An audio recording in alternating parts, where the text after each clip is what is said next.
हाँ, तो भाई उत्तर प्रदेश में एसआईआर फार्म जमा करने की तारीख बढ़ चुकी है। अब आप लोग 11 दिसंबर तक मौका है। मतदाता सूची से नाम कटने का डर खत्म हो गया। अब इस प्रक्रिया में आप लोगों को 4 से लेकर 5 दिसंबर तक पूरा करना था, लेकिन अब देखिए यहाँ से आपको एक बात समझना है। एक खबर और आ रही है। खबर ये आ रही है जैसे कि राज्य में चल रहे इस अभियान के अनुसार अब कार्यालय में इस प्रकार के ड्रॉप मतदाता सूची 16 दिसंबर को जारी होगी। इसके बाद 15 जनवरी तक आप अपना दावा या फिर आपत्ति दर्ज कर सकेंगे। सभी दावों को आपत्तियों का निस्तारण 7 फरवरी 2026 तक किया जाएगा और अंतिम मतदाता सूची 14 फरवरी 2026 को प्रकाशित होगी।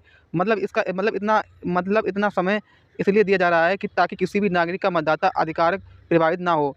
कई नागरिकों में ये भ्रम फैल रहा है कि जिनका नाम पहले से सूची में है, उन्हें कोई फार्म भरने की ज़रूरत नहीं है, लेकिन ये पूरी तरह से गलतफ़हमी है। हर मतदाता को यह फार्म अब जैसे कि चाहे आपका जैसे कि 2003 की वोटर लिस्ट में नाम वर्तमान में लिस्ट में नाम है, यदि किसी ने फार्म नहीं भरा है, तो अगली मतदाता सूची से उसका नाम हट भी सकता है और फिर मतदाता करने का अधिकार खो सकता है, मतलब वोट डालने का अधिकार खो सकता है। और उदाहरण के लिए जैसे कि यदि राम सिंह का नाम 2003 की मतदाता सूची में था, लेकिन एसआईआर फार्म उन्होंने इस बार नहीं भरा, तो नई सूची में उनका नाम नहीं आएगा, जबकि उनके दादा या फिर पिता का नाम सूची में मौजूद रहेगा। इसीलिए आयोग का कहना है कि हर व्यक्ति को व्यक्तिगत रूप से अपनी पहचान और जानकारी सत्यापन करना ज़रूरी है। फार्म में जाने वाली मुख्य जानकारियाँ जैसे कि फार्म में आपका नाम, पता, ईपीआईसी नंबर, मतदाता का पहचान पत्र, उम्र और जन्म तिथि, प्रमाण पत्र, माता-पिता का नाम और उनका ईपीआईसी नंबर अगर उपलब्ध है, तो मोबाइल नंबर और एक हाल में फ़ोटो, आधार संख्या और विकल्प यानी देना आवश्यक नहीं है।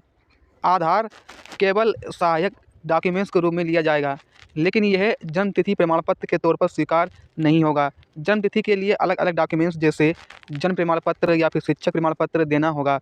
लखनऊ सहित पूरे प्रदेश में बीएलओ हर दिन सुबह से लेकर 11 बजे मतदाता केंद्र पर बैठ रहे हैं। यदि फार्म घर नहीं पहुंचा है, तो आप वहीं जाकर प्राप्त किया जा सकता है। प्रत्येक घर को फार्म की 2 प्रतियाँ दी जा रही हैं, जिनमें से पहली प्रति जमा करनी होती है और दूसरी अपने पास रखी जाती है।